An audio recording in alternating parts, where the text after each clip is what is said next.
Hola, ¿qué tal? ¿Cómo están todos ustedes? Me da mucho gusto saludarles. Soy Tere García Ruiz y ahora tengo el gusto de presentarles a Fernando Rodríguez Hernández. Él es todo un personaje dentro de las organizaciones de la sociedad civil. Comenzó en 2006 a explorar este campo, es comunicólogo. Después se especializó en desarrollo institucional, en procuración de fondos y ha participado en el desarrollo de instituciones preciosas como AMANC, la Asociación Mexicana para Niños con Cáncer, que fundó Lupita Alejandre. También ha trabajado en AFP, Capítulo México, en Fundación Merced, y actualmente desde Fundación Moscalti ayuda a un sinfín de organizaciones de la sociedad civil a analizar su situación dentro de un contexto local y nacional para ver cuál es la mejor forma de ayudar al grupo específico al que cada una de estas instituciones ayuda. Entre otras organizaciones muy importantes a las que ha ayudado, especialmente este último año, ha sido a la Coordinadora Nacional de Juntas de Asistencia Privada, que agrupa a 14 juntas de asistencia privada en toda la República Mexicana. Ellas, a su vez, son los órganos rectores de las organizaciones de la sociedad civil que se rigen con la figura jurídica de institución de asistencia privada, que es la única ley en la materia que de manera específica atiende al ejercicio no lucrativo de la sociedad civil. Bajo la ley de instituciones de asistencia privada, algunas organizaciones de la sociedad civil optan por el camino de la asociación civil. Ya el SAT, la Secretaría de Hacienda, ha puesto algunas reglas para garantizar también solidez a los donantes, que los donantes sepan que si dan un donativo a una AC, no corren tanto peligro porque ya también se revisa en qué gastan aquello que reciben como donativo. Pero por otro lado, la Junta de Asistencia Privada da asesoría, cursos, talleres, acompañamientos, auditorías frecuentes a las IAPs, y eso resulta ser de mayor garantía para los donantes, lo mismo que para los voluntarios. Pero bueno, en este panorama que estamos viviendo actualmente, que es la pandemia, pues las organizaciones de la sociedad civil se enfrentan a un nuevo reto. Antes era llegar a salvar, a rescatar personas, familias y comunidades donde el gobierno no llegaba con los servicios, por cualquier razón que no pudiera llegar el gobierno. Pero las instituciones intentaban procurar prevenir, asistir, promover y liberar a los beneficiarios. Pero por otro lado llegaban con este sistema económico global neoliberal muy fuerte, apostando todo por el mercado y el progreso. Entonces llegaban y destruían los pequeños logros que las organizaciones no lucrativas alcanzaban. Y entonces era continuar y continuar con una perseverancia tremenda y un amor profundísimo de parte de los líderes de las organizaciones no lucrativas. Pero de repente ya ni empresa, ni gobierno, ni sociedad civil son ni los héroes ni los culpables de esta historia, sino que estas tres poderes, digamos, están inmersos en una situación difícil que es la pandemia. Entonces, Fernando Rodríguez Hernández, muy buenos días, tardes y noches, porque no sé a qué hora nos estén viendo, pero sí quiero que te vean y te escuchen. ¿Cómo estás? Muy bien, gracias por la invitación, Tere. Gracias. Cuéntanos un panorama general. ¿Tú cómo ves las organizaciones de la sociedad civil hoy? Estamos en el año 21 del siglo XXI, en plena pandemia, todavía no salimos adelante de este reto tan terrible. ¿Tú cómo lo ves? Híjole, pues yo, a diferencia de pronto de muchos colegas, porque igual ahí me van a decir que estoy mal de la cabeza, ¿no? Pero sí creo que vienen muchas oportunidades. O sea, el que tuviéramos ese frenón de golpe, porque también a todos nos agarró mal parados, hay que decirlo tal cual, esperábamos que fueran un par de meses y se nos fue ya a año y medio, casi 2 años, y va para largo. O sea, eso ya está más que puesto, ¿no? Los expertos así lo dicen, estás viendo desaceleraciones económicas a nivel global, cambios de gobierno que se dan en un marco muy diferente al que se habían dado en distintas décadas, ¿no? Pero sí nos deja muchas oportunidades. O sea, sí está complicada la parte económica, como bien mencionabas, pero por otro lado se reconfiguró el cómo hacer las cosas. La parte creativa, la conectividad que se pudo realmente ya potenciar a lo que se veía 5 o 10 años, porque así lo veían los futuristas, ¿no? El cómo vamos a hacerle de pronto para estar sin estar presencialmente. En un año y medio los primeros 6 meses de pausa, pues sí fue un tema de acciones reactivas. O sea, el cómo sobrevivo, cómo no pierdo lo que ya tenía, cómo no cierro. Y después de esos 6 meses, podemos hablar de un periodo en el que desaprendimos, reaprendimos y aprendimos a aprender, y me refiero a hacer nuestro el mismo trabajo, ¿no? Ya no era un tema de lo estoy haciendo por los beneficiarios o lo estoy haciendo porque subsista la organización, sino lo hacemos todos mismos. Y es ahí en donde viene el primer punto, ¿no? El hablar de cómo revalorizar todo lo que estábamos trabajando y que no se convirtiera en un tema de, bueno, es mi día a día y ahí estoy, y ahí sale y a ver cómo sale, ¿no? Se reconfiguró de tal manera que vieron oportunidades donde no las había. De pronto la digitalización fue ya un tema de lo tienes que hacer y si no lo haces, desapareces. En el número de campañas que salieron en línea, no nada más de donantes recurrentes, sino de otro tipo de vehículos de procuración, otra forma de vincularse con inversionistas sociales y donantes, el realmente entender que las organizaciones no eran 100% asistenciales, sino cada uno de sus programas podrían convertirse en un producto o servicio y no lo habían visto así. Y es donde estas tres figuras que tú decías, ¿no? Tenías gobierno, tenías iniciativa privada, organizaciones de sociedad civil, vieron ya de una forma muy práctica el cuarto sector. Esta parte intermedia entre los tres en los que ya no es un sector per se, sino ya es un ecosistema. Y un ecosistema que de pronto se puso de moda con los emprendedores desde hace algunos años, pero que no me canso de decir, los primeros emprendedores fueron organizaciones de sociedad civil. Y el ver con pocos recursos, con ideas que se salían de la caja, soluciones que de pronto parecían poco prácticas o inalcanzables, han logrado hacer cambios muy grandes desde la base. Y es ahí donde de pronto el seguir con esta pausa, con COVID y demás, sí permitió entonces empezar a ver otro tipo de cosas, buscar otros nichos, romper este miedo de seguir pensando local y empezar a pensar global, a actuar global, ver que podías acceder a recursos de otros países y sin el miedo de ¿y cómo le voy a hacer para que vean qué estoy haciendo aquí en México? ¿No? Porque de pronto existía como este miedito de ¿y si consigo el recurso, cómo van a saber que se aplicó? Entonces la misma tecnología, y ahí sí debo de agradecer a las nuevas generaciones, nos ayudan a reconfigurar esa cabeza, a reconfigurar de pronto esas soluciones que uno de pronto planteaba y te decían, bueno, sí, pero es que estás en la Ciudad de México, estás en Cuernavaca, estás en la sierra, en Chihuahua. Yo, ¿qué tengo que ver ahí? El vernos vulnerados, todos, al mismo tiempo, en la misma situación, independientemente de tu situación económica, emocional, laboral, nos puso a ver que todos somos de este tamaño, chiquititos, pero que el trabajo conjunto, comunitario, un trabajo con una corresponsabilidad muy clara, sí nos llevaba a dar pasos muchísimo más avanzados de lo que pensábamos que podíamos. Organizaciones que hicieron alianzas independientemente de la causa, hicieron que se fuera haciendo más fuerte ese nicho. Y eso también permite más certeza, por ejemplo, de un donante o de un inversionista social. ¿Por qué? Porque no es nada más el expertise de una organización. De pronto tienes el expertise de 3 o 4 que te dan una solución integral. A ver, un ejemplo de estas alianzas. Por ejemplo, tienes en Monterrey EFETA, ¿no? Y EFETA que venía trabajando mucho esta parte de discapacidad. Y a su vez, Nacional Montepiedad, que ha sido gran aliado de muchas de las organizaciones, dando esta parte de fondeo. Y en determinado momento te dicen, oye, es que no nada más son estas dos cosas. ¿Dónde queda el apoyo psicoemocional? Porque también los beneficiarios y las familias de los beneficiarios tienen ese tipo de problemáticas. Entonces llega otra organización que se encarga de apoyo psicoemocional.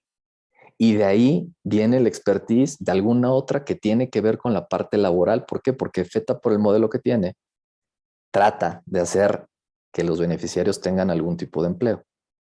Y es como se replica este modelo en Querétaro. Oye, pero tú estás dado de alta en Monterrey, sí, pero la problemática está en cualquier parte del país. y tenemos de pronto una organización que puede ayudarnos con ese fondeo. Y de ahí tienes otro aliado en Querétaro, que es la Junta de Asistencia Privada, que ayudó a que se conforme en Querétaro. Y sumándose también Fundación Merced Querétaro. Entonces, de una organización muy afianzada en Monterrey, logras que se crezca el modelo, tal vez parte de él y no el 100% por la distancia, pero en función de problemáticas que parecían secundarias, no primarias. Y es como va reconfigurándolo, ¿no?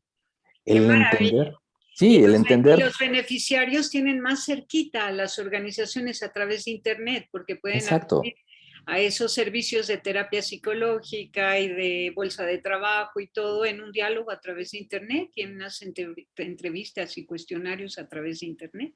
Y viene algo bien importante, el mismo donante, al momento de tener la visibilización de estas organizaciones, porque no es una, son varias, se dan cuenta que ellos también pueden ser beneficiarios, no nada más donantes. O sea, puede ser que yo esté apoyando a una organización que toque temas de educación, pero al entender que puedo yo de alguna manera ser beneficiario de alguna otra, aún siendo donante de una tercera, bueno, no pasa nada.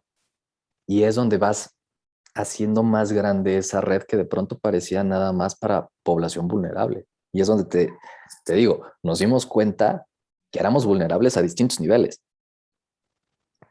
Entonces, hay organizaciones para todo y de todo, sí.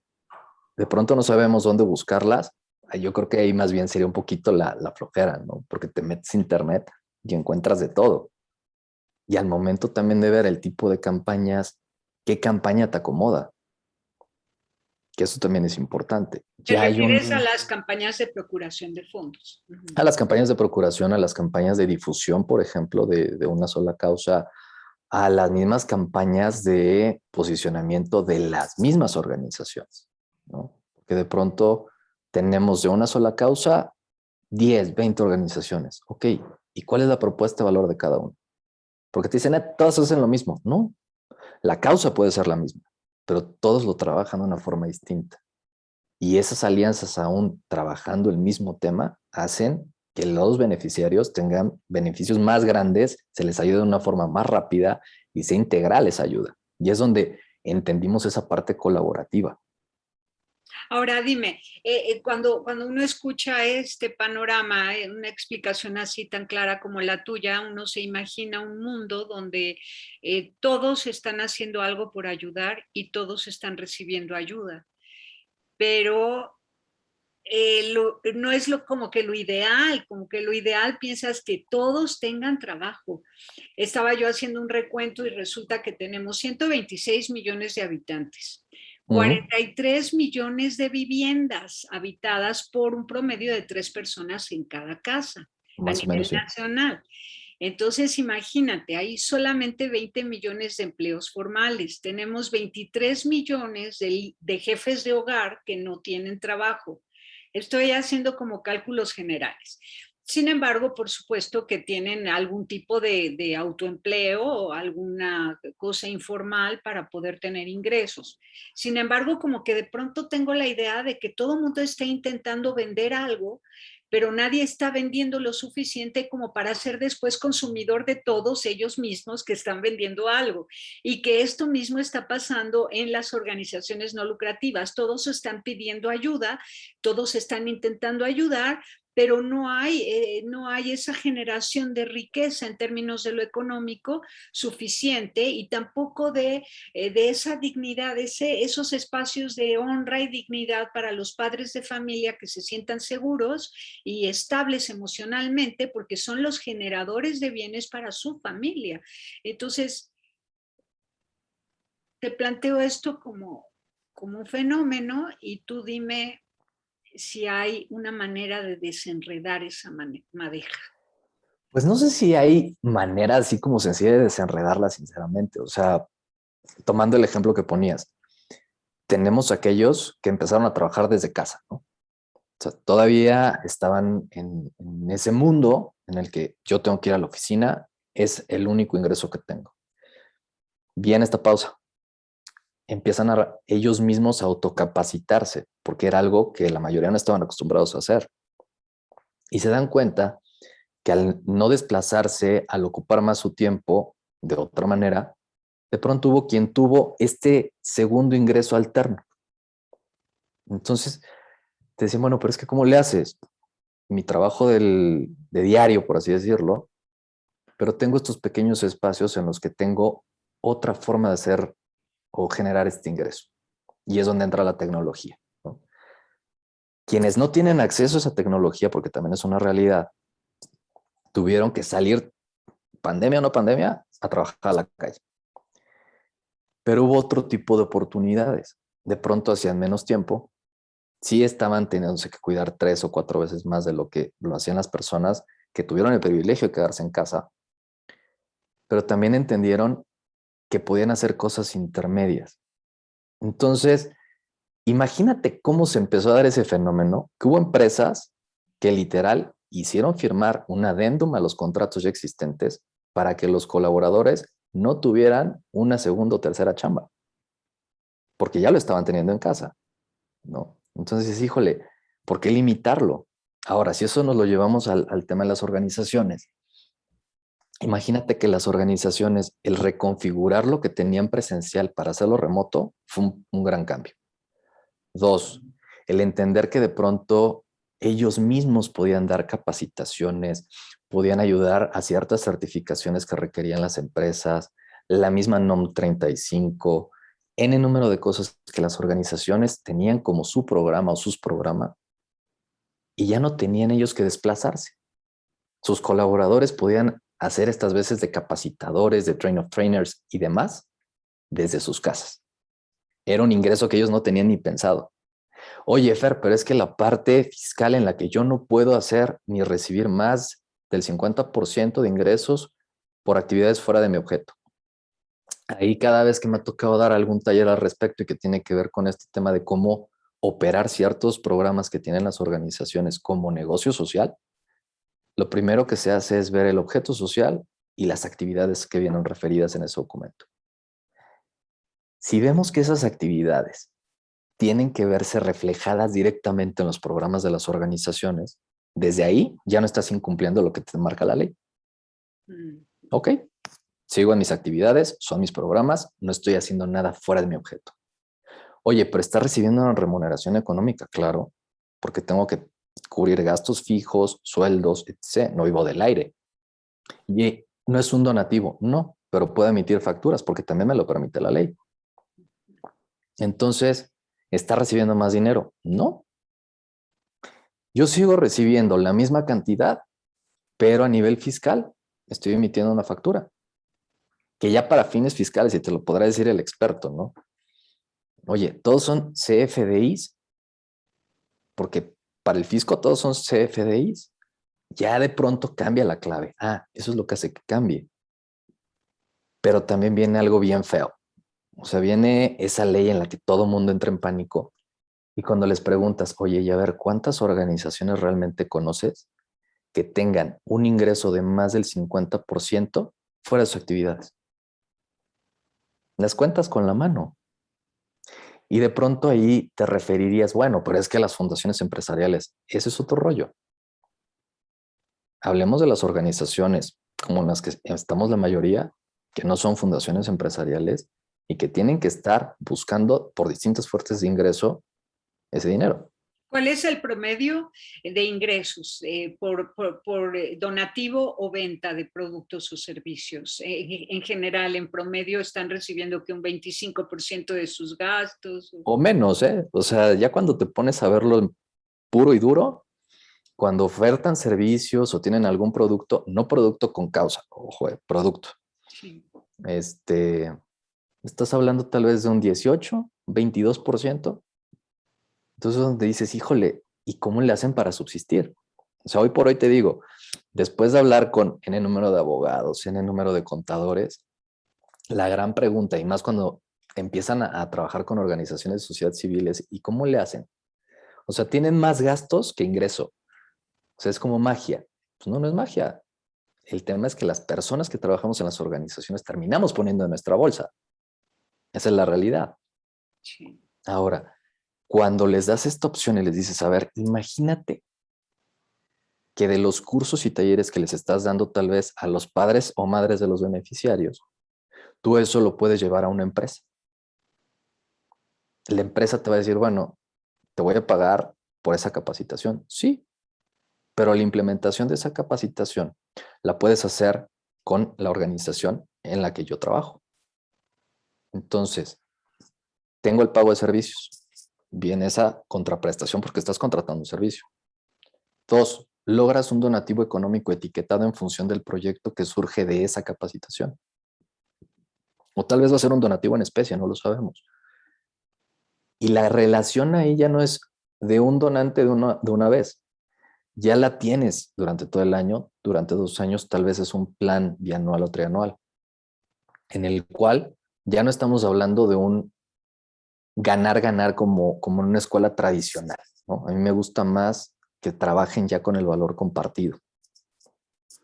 Te dio una capacitación, la estás aplicando, la hacemos efectiva, está vinculado con temas de responsabilidad social corporativa, estás ayudando a una población vulnerable o a una organización en específico. A su vez, estás capacitando a tu personal y en todas las partes hay cierto nivel de corresponsabilidad. Y es ahí en donde el valor compartido se hace real. Te estoy dando algo, tú me das algo y ambas partes logramos nuestros objetivos. Oye, y la parte económica tiene que estar bien costeada, que es de pronto donde nos cuesta trabajo a las organizaciones. Uno, el aprender a costearlo bien y 2, el ponerle precio a lo que sabemos. Bueno, lo que sucede es que debe costar 10% del valor del mercado. También hay una ley que dice eso. Todos los Y productos y servicios que venda una claro, Apple tienen que estar el precio al público al 10% del valor comercial. y Imagínate. viene el tema. Eso, por ejemplo, si yo oferto esa parte y me dicen, oye, pero entonces te vas a pasar ese 10%, tienes que pagar impuestos, paguemos impuestos, Ah. porque eso es también bien importante, ¿no? O sea, Entonces sí se puede cobrar más del 10% del valor comercial siempre y pagas cuando los se paguen impuestos, impuestos. que No, pues esa es eso la no otra hay parte, problema. ¿no? Esa es la otra parte. De pronto pareciera que el alegato de las organizaciones en cierto momento era el, no quiero pagar impuestos, ¿no? O sea, a ver, pague impuestos. Claro, no pasa nada, ¿no? Y de pronto les pongo la premisa, o sea, las siguientes cosas, ¿no? Una de las premisas es, ¿quieres seguir ganando los mismos 100,000 pesos del año pasado y no pagar impuestos? ¿O ganar 1,000,000 de pesos y pagar 330,000 o 350,000 pesos de impuestos?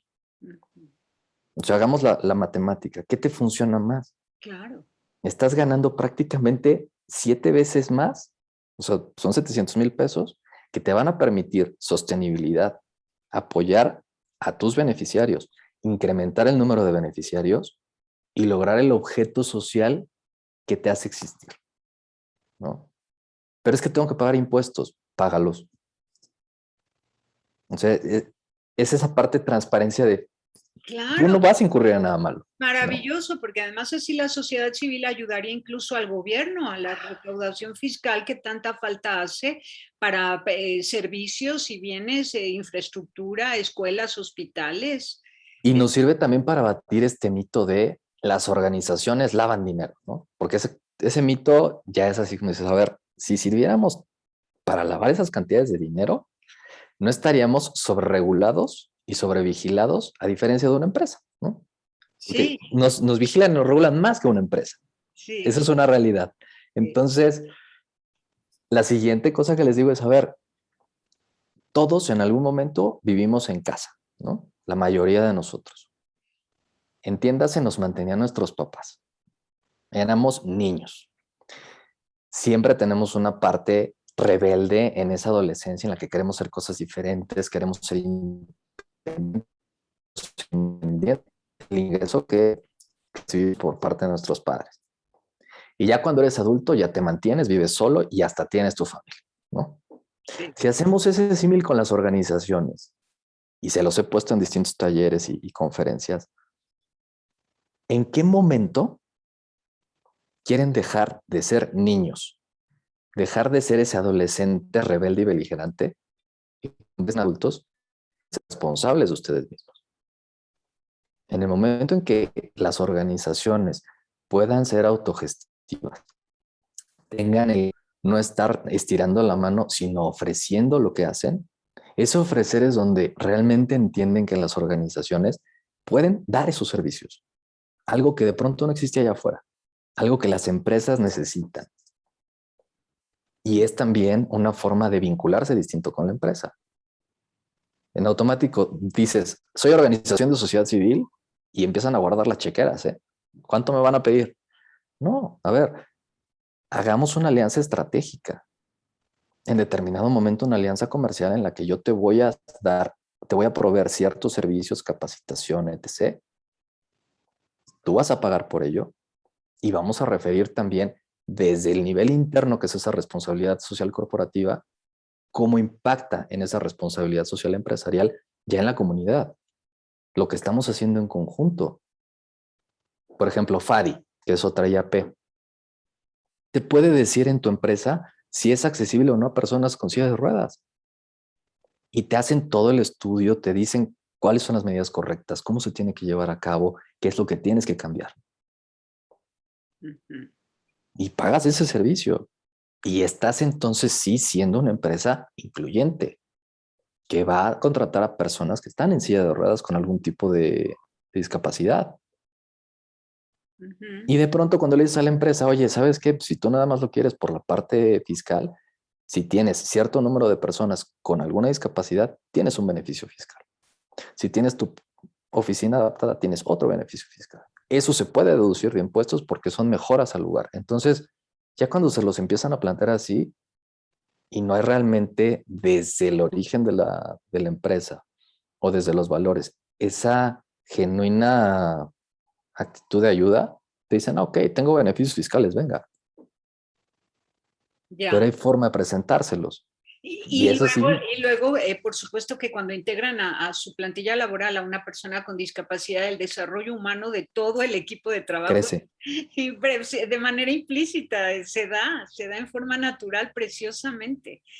Ahora, dime, a mí siempre me ha incomodado tremendamente el hecho de que empresas que no pagan impuestos, que no pagan luz, que no pagan agua, que dan donativos. Pero así me pongo, digo, no es posible, qué cinismo. No pagan sus impuestos, no pagan la luz, no pagan el agua, pero dan donativos y lo peor, las organizaciones altruistas aceptan ese tipo de fuentes de donativos, ¿no? Cómo educar finalmente a las empresas para que hagan su parte para el desarrollo real de México, en nuestro caso.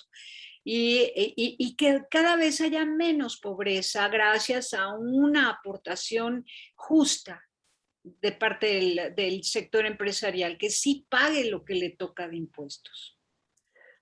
Ahí es donde a nosotros como organizaciones toca de pronto decir, no, o sea, suena bien feo. Y hay quien te dice, oye, parece que no quieres que te ayude. O sea, te quiero dar un donativo y me pones muchos peros. No son peros, no son topes.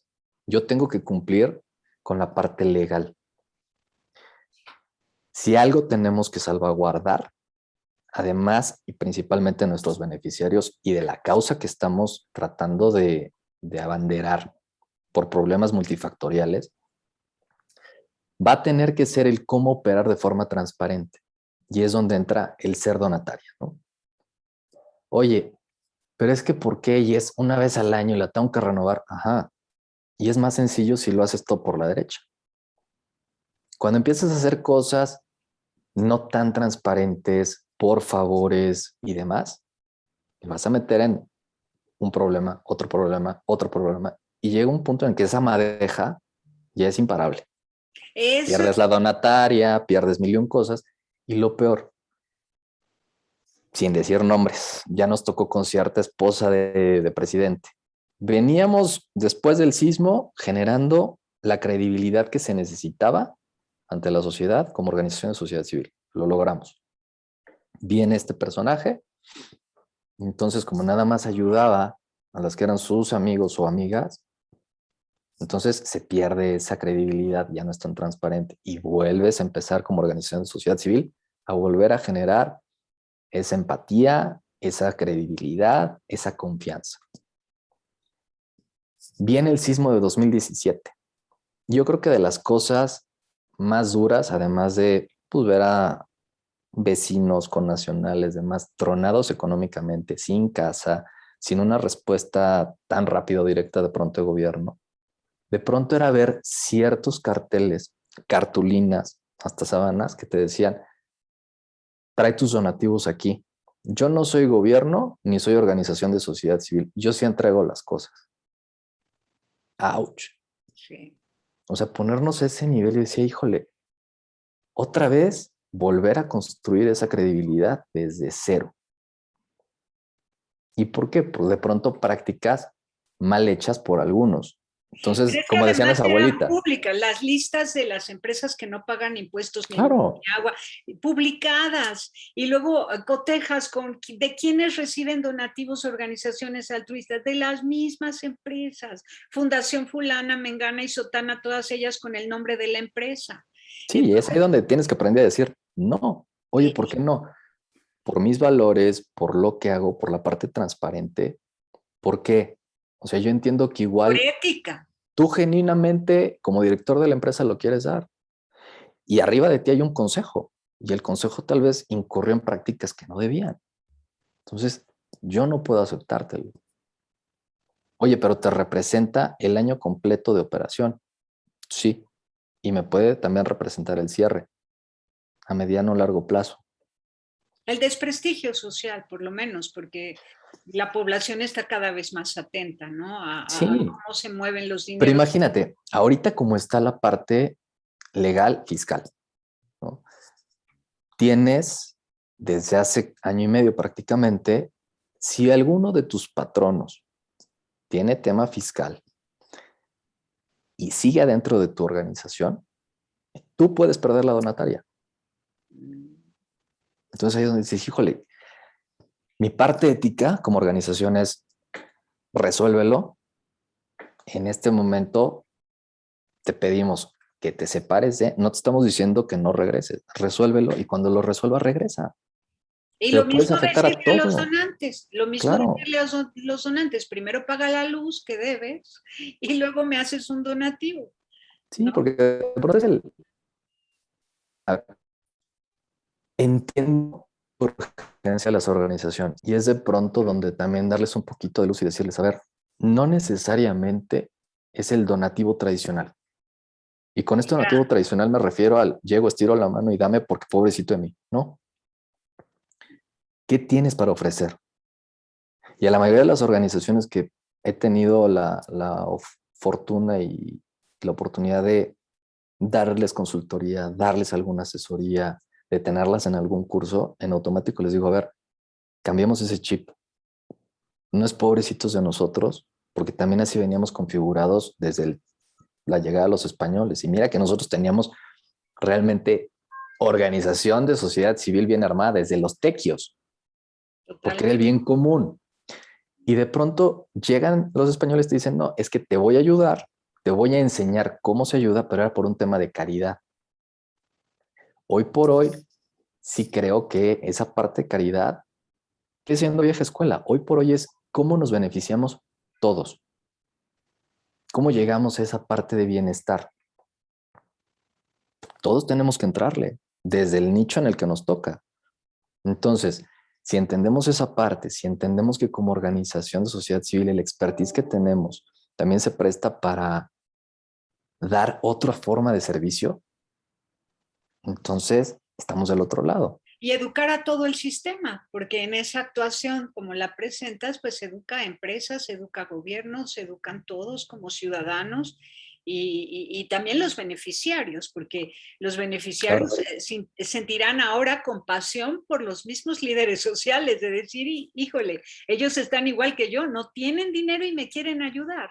No Exacto. tienen ingresos y me quieren ayudar y pues yo también tendría que ayudar de alguna manera. Entonces, los beneficiarios yo imagino, deseo, anhelo que estén pues reactivando la creatividad y la buena voluntad para no sentarse solo a recibir la ayuda, sino que sean recíprocos de alguna manera con las organizaciones y puede ser que eso esté pasando ahora en tiempos de pandemia, que ellos mismos se cuestionen. ¿Y no será que la ayuda que me dan la necesita otra persona más amolada que yo? porque yo siquiera tengo un puesto en el mercado y algo recibo de dinero, pero mi compadre no recibe nada y está enfermo, no sé, algo. ¿Puede haber un cambio de conducta entre los beneficiarios? Yo creo que sí lo ha habido y ahí, por ejemplo, hay organizaciones en que de pronto les llegó alimento, ¿no? Dicen, bueno, pero ¿por qué traes tú el alimento si tú eres el beneficiario? Precisamente por lo que decías. Ustedes me han ayudado a mí, ahora me toca ayudarles a ustedes y esto es como les puedo ayudar. Y eso Oye, es... es que, exacto, entonces es donde te das cuenta que sí, como organización, tu beneficiario tiene un perfil de egreso, ¿sí? Ese perfil de egreso tiene que ver en un cambio de conducta, en un cambio en cuanto a la forma de agradecimiento. ¿Por qué? Porque antes era es tu obligación ayudarme y pobrecito de mí. Después de esta pausa obligada, te juro, muchas organizaciones recibieron ayuda de los mismos beneficiarios sin haberla pedido. Los que colaboran en organizaciones de pronto decían, híjole, pues es que ahora tengo fruta porque me trajo la mamá de Pablito. Sí. Y es que la mamá de Pablito, en vez de que se echara a perder porque no la pudo vender, porque no la pudo desplazar, oigan, se las traigo para que, pues por lo menos los que trabajan aquí todos los días puedan comer algo. Maravilloso, Entonces ahí es maravilloso. donde dices, esa cadena de favores funciona. Ese sentido renovado de ayuda, porque también hay que decirlo así, es un sentido renovado de ayuda, permitió que lo que se entendió en lo que a mí me gusta llamar como el segundo despertar en las organizaciones, que fue ese 2017, fue dejar de ver estas nuevas generaciones como los ninis, los que no hacen nada, los que son individualistas, etc., sino nos ayudaron a entender cómo lo hacen ellos de forma colaborativa a través de grupos específicos o de nicho en esas redes sociales y vinculando la ayuda de una forma muy diferente a como estamos acostumbrados en otras generaciones. Y ahí están. Y nos ayudaron a entender cómo iba a ser esa nueva forma de trabajo. ¿Y cómo es la nueva forma?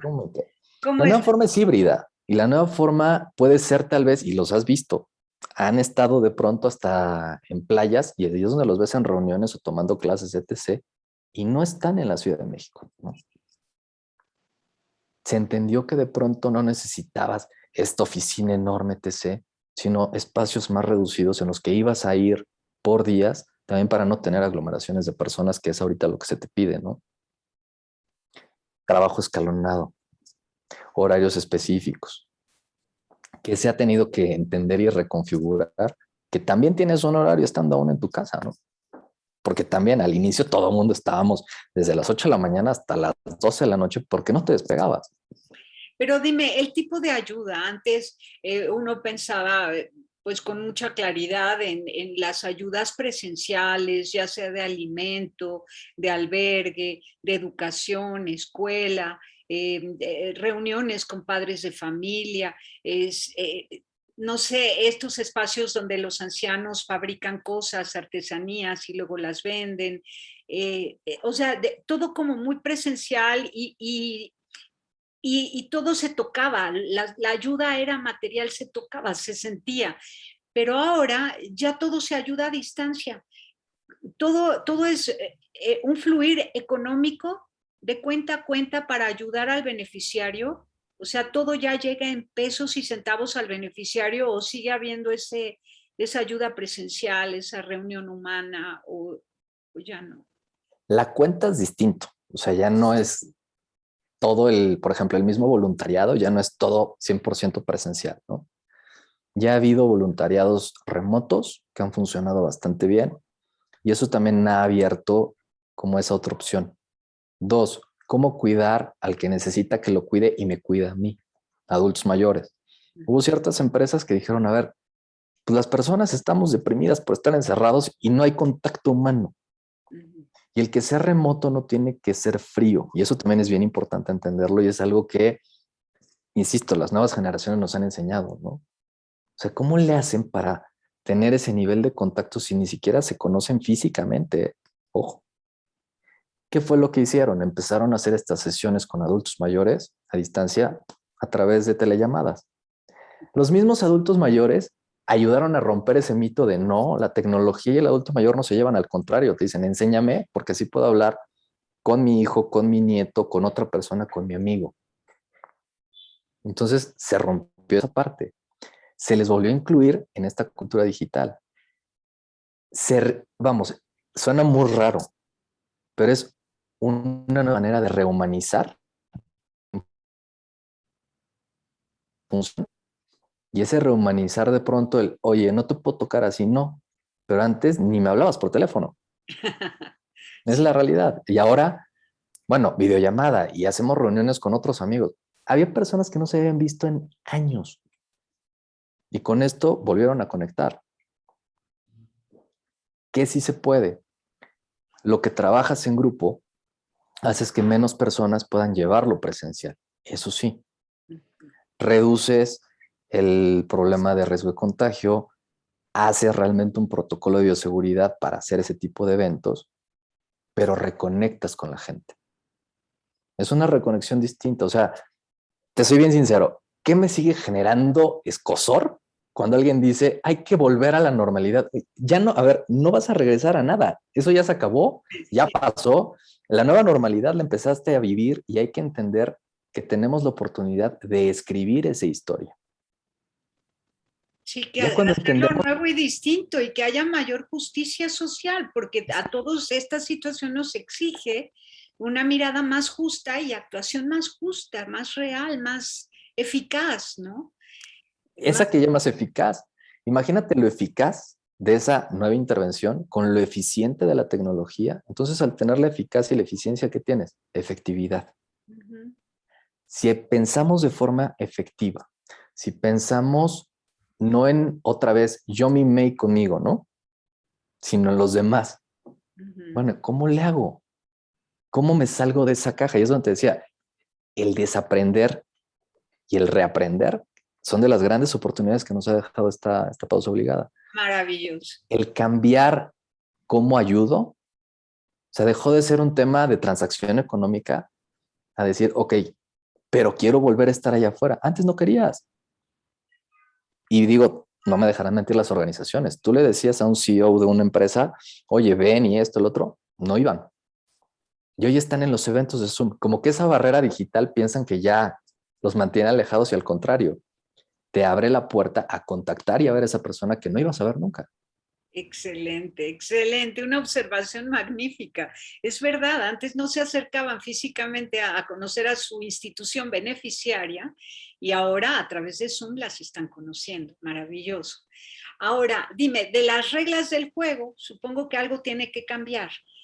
Claro. ¿Cuáles son las leyes que están rigiendo a las organizaciones de la sociedad civil? Hasta donde yo me quedé ahí en Indesol, donde tienen que registrarse, pero también el DIF que les otorga el CLUNY, pero también en el SAT para ser donatarias autorizadas, pero también la ley de instituciones de asistencia privada y, cosa rarísima, que a la fecha siguen siendo las mismas 14 juntas de asistencia privada y no ha habido más.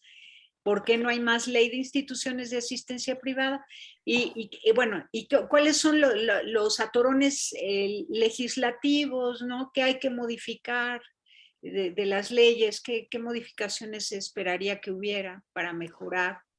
Pues mira, en cuanto a la ley de asistencia, pues ahí sí es meramente estatal. O sea, sí es voluntad del Estado y de personas en el Estado que pueda haber esa ley y que se pueda instituir una junta, ¿no? ¿Qué faltaría? Tal vez más información con respecto a de qué se trata, ¿no? Porque hay veces en que existen como estos vacíos y estas lagunas, te dicen, bueno, es que la mejor junta es tal. Pues la mejor junta es la que en el Estado funciona y por eso hay 14. O sea, no es que sea un modelo perfecto, todo es perfectible. Y hacen muy buen trabajo y regulan bastante. Y hay algunas, en el caso, por ejemplo, de la de Hidalgo, caso atípico, son ACES las que apoyan. Y son las ACES las que están ahí todo el tiempo y son las mejor portadas, Pero ¿no? es que Entonces, ella rige la de Hidalgo a todas, ACS y sí, pero si tú además ves el está número, adscrita al DIF, ¿no? Al DIF estatal. Uh-huh. y en su momento, la misma junta, por como tenía su esquema de ingreso, se permitía darle dinero al DIF, no a la inversa. O Fíjate. sea, y entonces dices, híjole, puede funcionar bien. Y no quiere decir que ese sea el modelo perfecto, funciona bastante bien. ¿Qué más se tiene que ver? La parte legal va a haber nuevas modificaciones fiscales seguramente. Y tal vez de las que alcanzamos a ver desde hace año y medio, hace un año y las últimas, tendremos también que, en vez de sacar luego los sables y decir, es que nos quieren quitar dinero. A ver, por unas pocas, tiene que haber esa sobreregulación, puede ser. Pero también es una realidad que mientras más transparente y menos escondamos cosas como organizaciones, menos modificaciones de ese tipo van a haber. Esa es una realidad. Ahorita, por ejemplo, de las últimas, ¿no? Es que como los directores van a estar prácticamente igual que como funcionarios públicos. Ok, puede ser que esa ya sea una parte muy exagerada de la regulación. A Modifica ver, la que qué dice esa parte? ¿Y en qué ley está? al 100%, o sea, así tal cual ahorita en la cabeza, decírtela de memoria no me la sé, pero se presume que se podría tratar a los directivos de las organizaciones de sociedad civil como si fueran funcionarios públicos. Ujú. Entiéndase, pues tienes una declaración patrimonial, mil y un cosas, que ya se ha visto por N número de vías.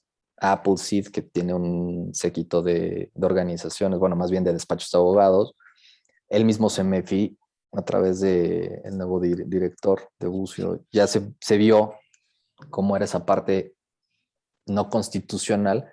¿Por qué? Porque de pronto no estaba al 100% armada.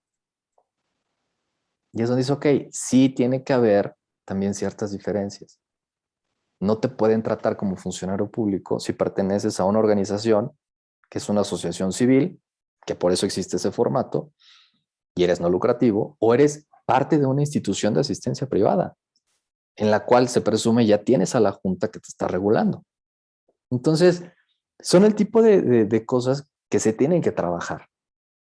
Oye, Pero ¿cómo le voy a hacer? la intención de esta cláusula es que el gobierno genere empleo al poner a sus directores en las instituciones de asistencia privada y asociaciones civiles, o el patronato elegía a su director, pero el gobierno le pagaba, o la No, es que la es sociedad el civil, tema. la organización no lucrativa le paga, pero esta persona tiene que reportarle al gobierno lo que hace o cómo, ¿no? Mira, en sí, si te pones a verlo de una forma muy pura y dura, si a ti te tienen contratado como director, como colaborador en una organización, ya estás pagando tus impuestos porque te tienen bajo cierto régimen, ¿no? Oye, no, es que él tiene declaración. Si haces su declaración fiscal, que es lo que tienes que hacer mes con mes, aunque das tu recibo de nómina, por así decirlo, tú tienes que meterte al site y decir, a ver, esto es lo que yo entrego, esto es lo que bajo, y aquí está ya mi obligación fiscal como individuo. Ya desde ahí ya tendrías esta parte regulada. Dos, ¿qué pasa de pronto si te dicen, oye, pero ¿por qué siendo organización de sociedad civil me van a poner al mismo nivel que un funcionario público? De entrada no tengo ni estoy en el mismo rubro.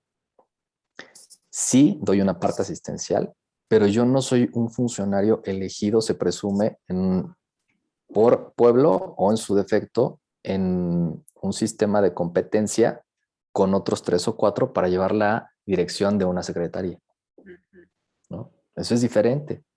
Totalmente, sí. Entonces, oye, los donativos entonces, si el donante sabe perfectamente que parte de su donativo se va un porcentaje a la parte administrativa, otro a la parte operativa, no tiene tema. Muchos te dicen, yo no te voy a dar arriba del 2.5, del 4% del donativo, no te lo autorizo para que lo apliques en la parte administrativa. Ah, perfecto. Yo quiero 100% que sea para la compra de los insumos de las comidas de todo el año. Donativo etiquetado. Claro, y eso está contemplado en la ley, el donativo etiquetado. Pero además la labor de algunos colaboradores de organizaciones no lucrativas es meramente asistencial. Las Claro. puericultoras, las nanas, los rehabilitadores, esto va dentro del presupuesto de lo asistencial, no lo administrativo, ¿no? Claro. Ahora, por otro lado, también ya te pones a ver la ley de la función pública y ningún funcionario público puede seguir en funciones en el trabajo puesto que estaba. Oye, es que es mi despacho, etc. Legalmente no puedes, ¿no? Oye, soy miembro de un patronato, no puedes tener ningún otro remunerado o no remunerado, ningún otro título nobiliario, punto. Eres funcionario público, porque no puedes ser juez y parte. Ya. Ahora, si estás dentro de una organización de sociedad civil, tú estás cumpliendo las funciones para las que fuiste contratado con una descripción de puesto. Entonces ahí es totalmente diferente a ser funcionario público. Oye, pero es que no eres iniciativa privada. No, soy una organización de sociedad civil no lucrativa, pero no por eso soy de gobierno. Entonces son particularidades que cuando ya se ponen ya detallito y en papel, dices, bueno, no va a ser igual. ¿Y cómo le hacemos para que estos directores de organizaciones no incurran en actos de corrupción? De entrada hay un reglamento que tú firmas cuando entras a una institución. Si eres de una institución de asistencia privada, la Junta de Asistencia también te puede auxiliar al respecto. Te riges por cierta normatividad. O sea, no es nada más porque se les ocurrió, ¿no? Más bien, entonces lo que habría que hacer es una junta de asistencia privada en cada estado de la República, ¿no? Pudiera ser. Y aún así, serían instituciones de asistencia privada las que inicialmente estarían regidas por ellos. Las asociaciones civiles van a seguir por lo que te pide Hacienda, por lo que te pide de pronto el mismo DIF para el CLUNY, etc. Pero Pero, no por pero, esa ley de asistencia. pero acá hay una controversia. Las IAP sí tienen un límite de gasto en sueldos, en cambio las ACES no hay límite de gasto en sueldos. Sí, ¿No? Esa es es la ahí. diferencia y ese como quizás el disgusto del gobierno. ¿Cómo va a haber organizaciones no lucrativas que bajo la figura jurídica de AC reciben donativos abundantísimos y los sueldos son archimillonarios, ¿no? Y es que ahí viene el tema. O sea, si te pones a ver cuántas de todas estas haces, ¿no? Porque te digo eso, otros los mitos. Todas las haces incurren en ese tipo de prácticas. La verdad es que No, no no. todas, por No por supuesto. eso. Y la verdad es que no. Y ves el porcentaje y dices, híjole, si fueran tantas, lo entendería. Pero de pronto ves que hasta las mismas asociaciones civiles, independientemente del Estado, le tienen que pedalear 2 o 3 veces más. ¿Por qué? Pues como no perteneces a la Junta, entonces me tienes que enseñar tus estados financieros auditados. Por ley yo ya no los tengo que presentar así, ya no me lo exige la ley. Pues no, pero yo como donante sí, porque no tienes a este otro órgano llamado Junta que me diga que sí estás haciendo las cosas. Dos, tú ves los sueldos de las ACES. O sea, te juro, ACES e IAPs, dices, híjole, de pronto te dirían, oye, pero las IAPs, por el patrimonio, pudiera presumirse que son más sostenibles que las otras. Están en igualdad de circunstancias en esa parte. Son pocas las IAPs que el mismo patrimonio les permite dar sueldos un poquito más altos. Asociaciones civiles, ves que truenan año con año y año con año por lo mismo, porque no tienen de pronto ese soporte. Hay asociaciones civiles que han sabido manejar muy bien esa parte de finanzas, que la juegan en distintos rubros, que operan muchos de sus programas como si fueran negocios sociales, y ahí sí, me presenta como tope de ingreso, pago impuestos. Y es regresar a esa premisa. Tenemos que poner ese ejemplo en la parte legal y de transparencia por ser organización de sociedad civil. Eso no nos exime de cumplir esa parte de derecho. Al Correcto. contrario, nos pone hasta en doble presentación al momento de decir, ok, yo estoy haciendo algo en beneficio de la gente, pero también estoy haciendo lo que me corresponde como ciudadano, como empresa no lucrativa, si lo quieres ver así, como esta asociación civil y para lo que me corresponda presentarle al gobierno. Muy bien. Oye, y bueno, hay también controversia en el número de organizaciones de la sociedad civil, ¿no? Por ejemplo, el DIF nacional tiene registradas a 40 y tantos mil, el CDSOL a 30 y tantas mil. Bueno, ya te estoy inventando Sí, cifras. no, no, no. Y Y son decenas de miles, decenas esas de... listas, ¿dónde podrían converger? Ajá. Hacienda. Te tienes que dar de alta y necesitas un RFC sí o sí. Oye, pero no es la misma que está en el DIF. No, porque hay quienes no utilizan el CLUNY. Te dicen, oye, pero no, pues yo no necesito dinero de gobierno. Hay algunas en la frontera, porque por la relación que existe con ciertos estados de Estados Unidos, en que te dicen, oye, pues es que yo ni siquiera soy donataria. O sea, ayudo a la gente que está en Chihuahua, que está en Reynosa, que está ciudad fronteriza que me digas. Pero ¿por qué no eres donataria? Porque yo aquí no procuro recursos, los procuro en Estados Unidos. Clubes de leones, clubes de rotarios, ciertas, se llaman community foundations, que están en distintos estados de Estados Unidos y que a México lo ven con población vulnerable y dicen, a ver, yo a ellos les puedo dar. Y el proyecto que me presentan, tú aún siendo donataria aquí, emites tu recibo deducible para Estados Unidos, no les funciona. Tienes que hacerlo ante su hacienda, que es el IRS. Hay veces en que las mismas community foundations te dicen, oye, a ver, del monto que se va a procurar de este lado, yo voy a retener el 6%, como en el caso de ICF. Voy a emitir el recibo que les piden aquí y a ti te voy a depositar para el proyecto. Y es en función de todo lo que desglosaste en que se va a ocupar. ¿Cómo justifican de pronto ese recurso con las facturas, con los pagos, etc.? Y eso sí se los piden en la parte de rendición de cuentas. Entonces, es un trato directo.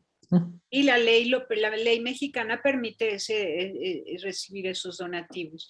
Así Pero es. el donante es el que supervisa la aplicación del Y donativo. lo más complicado, que ahí es donde viene otro de los mitos, ¿no? Te dicen, oye, pero es que si es donativo el extranjero, o sea, de verdad, recibir dinero de Estados Unidos, si aquí tenemos la ley antilavado, allá precisamente para que no haya una vinculación de la aplicación aquí en México para cosas que no se deban, incluido el tema de narco y trata y cosas así, lo que nosotros tenemos y pedimos a las empresas después de cierto monto, que es esta documentación para ley antilavado, en Estados Unidos, como organización te piden 3 veces más información. Hasta el acceso a las cuentas en donde va a caer el dinero, sí, pero yo quiero ver cuánto te está cayendo de flujo en esa cuenta, porque yo no voy a meterme en bronca de lavado de dinero. O sea, está más complicado, ¿no? Por eso de pronto dicen, híjole, es que entonces, ¿para qué desde el extranjero es más difícil? Pues no es difícil. Literal es ver la letra chiquita, ver y cumplir lo que te piden y con eso estás transparente en tiempo y forma. Muy bien. Ahora, entonces, ¿cuántas hay? ¿Cómo podríamos considerar que la sociedad civil formal es de 14,000 instituciones? Y Pues yo te diría el número que, o sea, y eso más frío, ¿no? Número real de organizaciones de sociedad civil o entidades no lucrativas, las que están referidas en el SAT. Oye, es que no todas van a tener CLUNY. No, o sea, es una realidad, no todas van a tener, porque porque el hay CLUNY unas que es no les... solamente para recibir donativos del gobierno, pero además ya Exacto, se cancelaron los proyectos de coinversión, ¿verdad? exacto. Hoy, por ejemplo, la beneficencia pública, que antes tenía un recurso para dispersar por medio de una convocatoria, ellos mismos están teniendo que procurar fondos. Y no hay beneficencia pública en todo el país, también hay en ciertos estados. Sí, ¿te refieres, por ejemplo, a la Lotería Nacional? Ajá. ¿A qué otras de beneficencia? Pues es esa, o sea, realmente el patrimonio de la beneficencia pública viene de ahí. Entonces, ya no puedes aplicar esos proyectos de coinversión que tenían un techo de entre 150 y 300,000 pesos, ya no. Ya. Ahora de pronto ves que el patrimonio de la beneficencia de Yucatán o de Michoacán pues, tienen que procurar sus recursos para aportar a sus programas. Y lo hacen mediante el sistema tradicional de kermés y de reuniones y de fiestas y de Sí. cosas así. Qué barbaridad, Dios, de mi vida. Bueno, ¿y qué vamos a hacer? Dime, ¿qué vamos a hacer? Porque yo quisiera quisiera que hicieras un planteamiento. ¿Qué debería hacer la empresa para generar justicia social? y desarrollo. No solamente progreso económico, científico, tecnológico, sino un desarrollo real. Ya ves que los economistas hablan de dos posibilidades, progreso o desarrollo. O desarrollo. Y hay una discusión tremenda como si fueran enemigos. ¿Cómo podrías convencerlos de que se puede, que pueden caminar juntos el progreso y expandir el desarrollo hacia todos los niveles socioeconómicos, ¿no? Y lo urbano y lo rural. Por ejemplo, también me preocupa que no va a haber desarrollo si seguimos siendo el 80% de los habitantes en las zonas urbanas y solo un 20% en zonas rurales.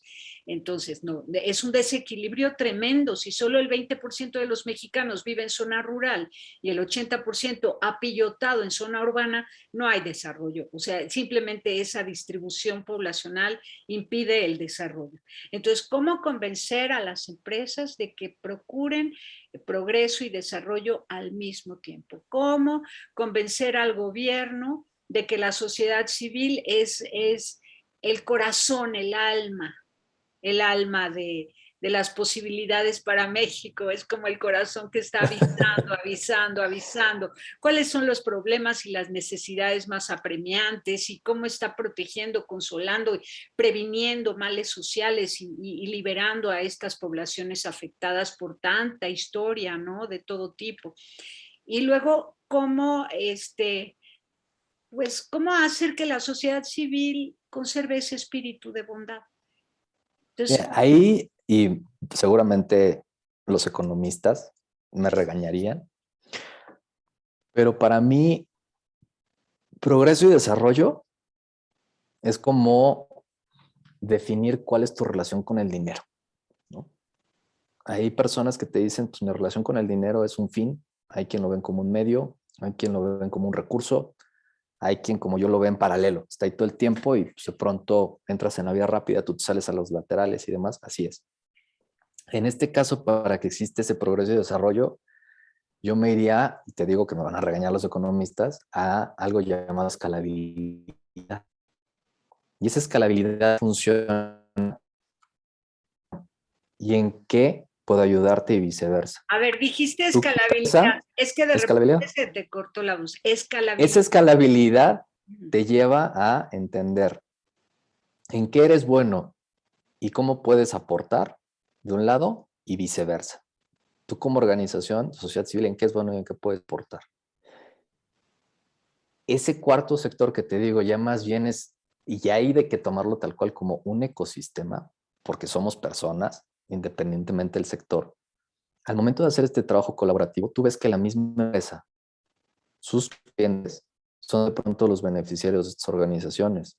A su vez, consumidores. Y por otro lado, los que trabajan en las empresas pueden ser estos beneficiarios y atienden otro tipo de problemática o son por las problemáticas que tienen. Entonces, si jugamos en un tema de escalabilidad, lo que yo hago y en lo que soy bueno, si lo sumo con lo tuyo, entonces la pieza se complementa. Y si eso lo dejamos de ver plano y lo vemos esférico, entonces no importa en qué punto del tablero esférico lo muevas. Mueves aquí, repercute acá. Por eso el valor compartido, corresponsabilidad, ver qué te toca a ti en qué momento. Oye, pero a ver, si tú me hablas de escalabilidad y de pronto tenemos la problemática de no medicamentos por niños con cáncer, etc. Sí. ¿Qué es lo que se necesita? No, pues necesito comprar los medicamentos, pero no tengo dinero. Ah, entonces el problema de salud repercute desde el económico. ¿En qué puedo hacerte fuerte yo? Como organización de sociedad civil puedo capacitarte para que puedas tener algún empleo temporal o por proyecto. La misma empresa puede ayudar a emplear temporal o por proyecto a esa persona. Ya hay un ingreso. Entonces generas un activador económico que te lleva a trabajar en el tema de salud, a poder hacer esa compra y a no estar dependiendo de esta parte paternalista que tendría que estar cubierta, pero que si no se puede, tener otra forma de, digamos, abarcarlo. Y si eso no lo llevamos desde lo micro hasta lo macro, entonces estamos hablando de una cadena productiva diferente, en que en cada cadena productiva, cada uno de esos pasos, tienes beneficiarios directos o primarios, secundarios y de rama. Pero eso implica que todos estemos conscientes que hay necesidad de dar empleo, que hay necesidad de pagar bien, que hay ¿Qué nos necesidad permitió de... esta pausa obligada? Sí, sí. Esta pausa obligada fue un jalón de orejas a todos, así de, a ver, no importa que seas dueño de empresa, sin tus colaboradores no podían ir a trabajar, si no tenías clientes que te fueran a comprar, todos en esa pausa tuvieron ese tema. Y así es como de pronto te pones a ver de qué trata. Todos fuimos vulnerables, todos estamos vulnerables y es ahí donde hay que aprovechar ese nuevo sentido. Por eso es esa nueva normalidad. Todos podemos ayudarnos a todos y no es, bueno, es que la empresa tiene mucho dinero. No, bueno, es que atiende a muchas personas. Todos necesitamos de todos. O sea, no puede haber una compra sin un cliente. No puede haber un producto si no tiene los insumos. Y entonces es donde te das cuenta que no es un tema jerárquico, es horizontal. Totalmente, totalmente. Bueno, y entonces a partir de esa horizontalidad y además de la solidaridad espontánea en la generación de los millennials, ¿no? De verdad que entre ellos son tan solidarios, son tan compasivos. Pareciera como si la ausencia de papá y mamá en casa les hubiera hecho sentir una gran necesidad de cariño y de fraternidad humana. Y entonces a nivel entre pares, amigos, se ayudan mucho y ayudan a quienes los amigos reportan como personas necesitadas. Se corre la voz por las redes sociales y comienzan todos a ser solidarios con las causas de unos y otros, ¿no? Alguien sabe, oye, visité una institución y hay una persona muy pobre y tal, y cuentan la historia completa de esa persona y todos los amigos empiezan a ayudar a la persona y a la institución donde descubrieron a esa persona.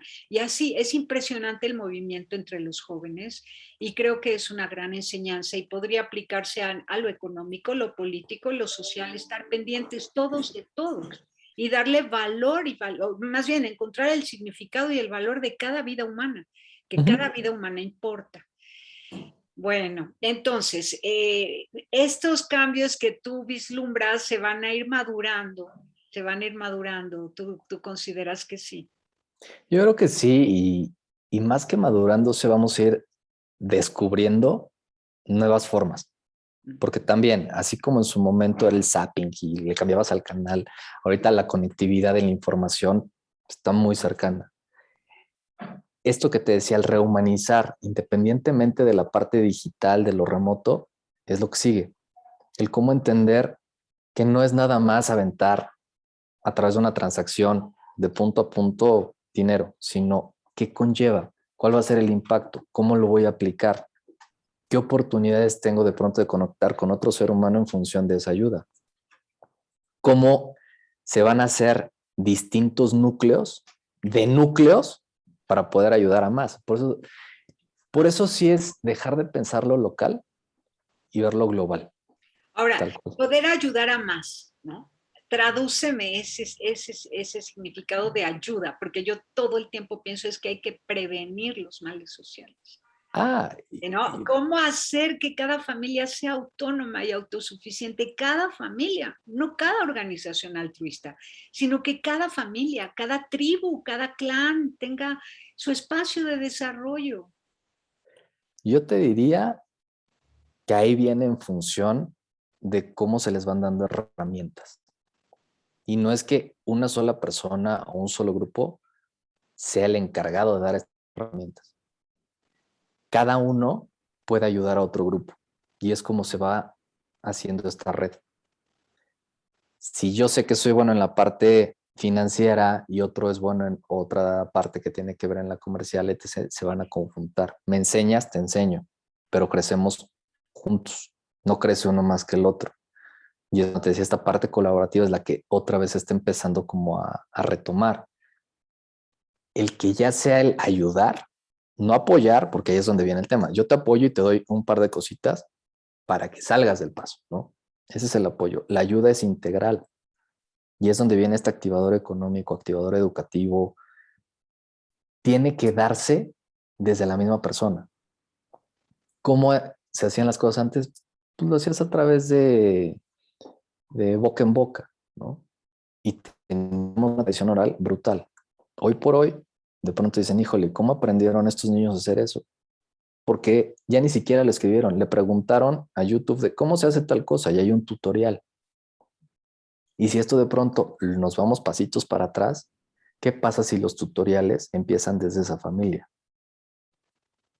O sea, no es que sea nuevo la cultura del do it yourself, ya se venía haciendo desde hace mucho tiempo. Todos tenemos familiares que venían haciendo galletas, ropa, etc. y se vendían, ya se hacía.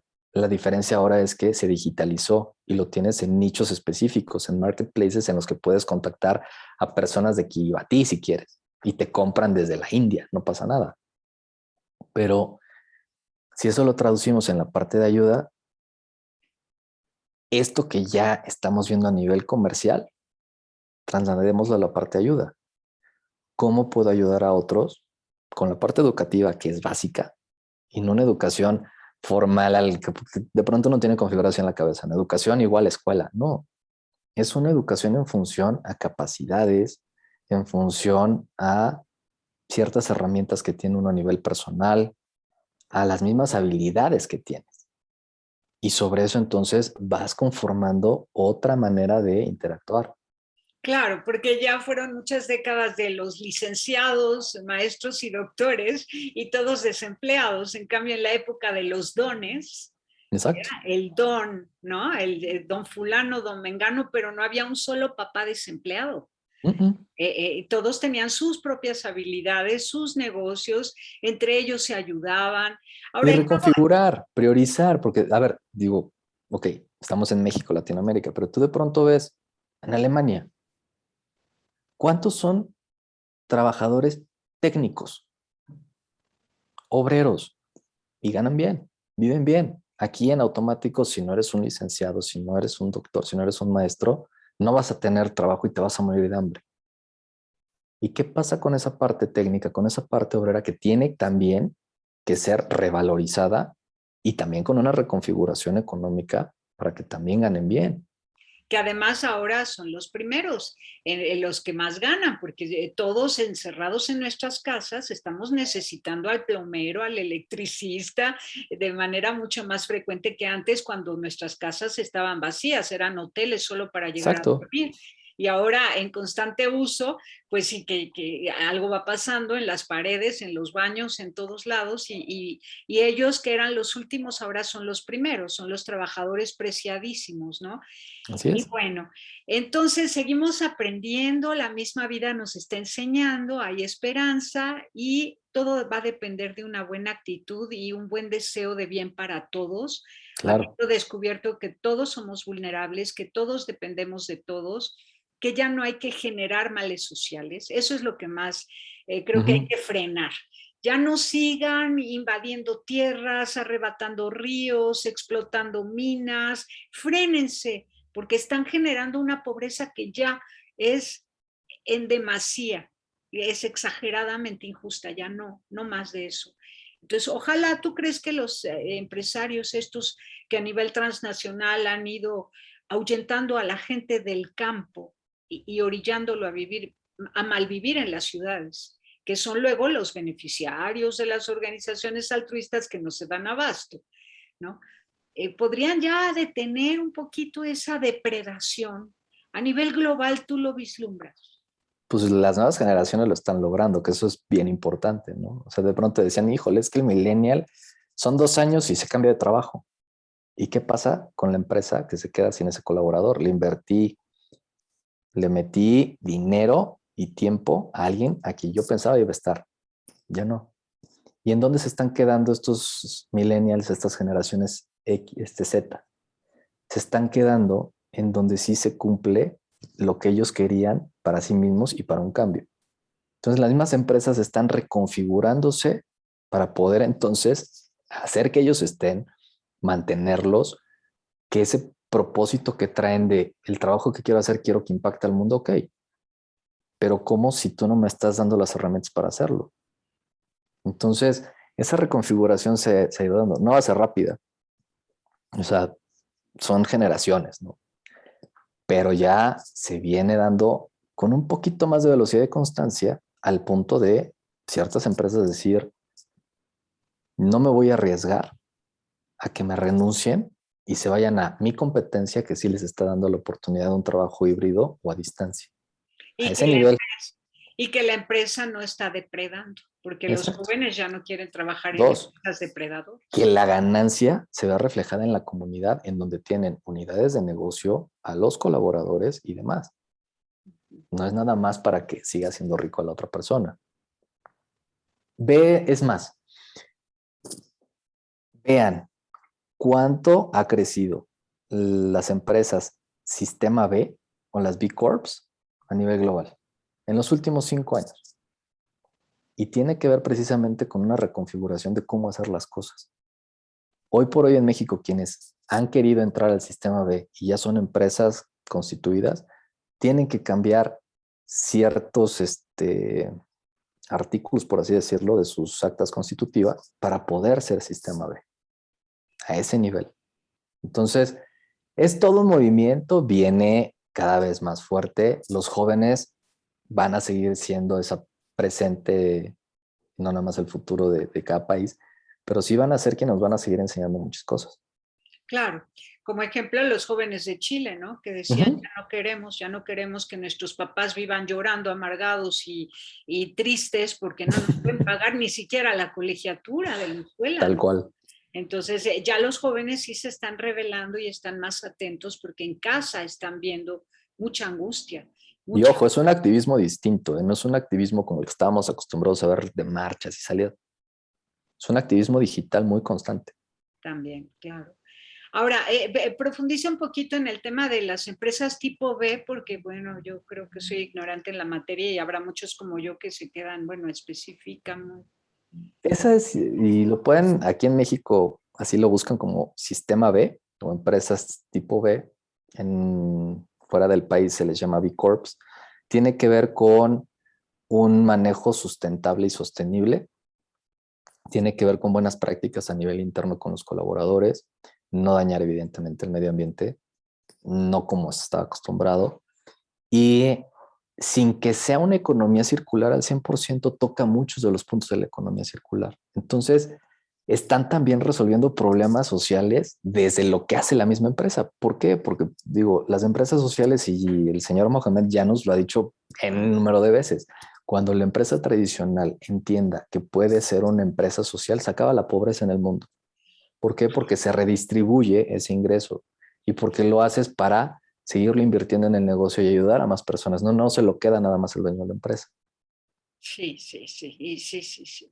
Esto último que dijiste me encanta, me encanta, me encanta. Ojalá que retumbe y por todos lados se escuche. Ayúdame a compartir este programa. Seguro. Va como está aquí en el canal de YouTube Tierra de Miel Eretz de Bash. Me encanta el nombre de mi canal de YouTube porque sí espero que sea una tierra de miel por su significado, de abundancia, de fruta, verdura, comida para todos y dulzura, mucho valor humano, ¿no? Entonces, bueno, pues aquí tienes este espacio para que lo compartamos entre los dos y que Buenísimo. se logre hacer una cultura de amor que produzca buenos frutos para toda la humanidad. Muchísimas gracias, me encanta haber platicado contigo, Fernando Rodríguez Hernández. Si sigues viendo a nuestra querida Lupita Alejandre, salúdala muchísimo de mi parte, la quiero De tu con todo el parte. corazón. Muchas gracias. Gracias a ti, cuídate. Pásela bien haciendo el bien. Hasta la próxima. Adiós.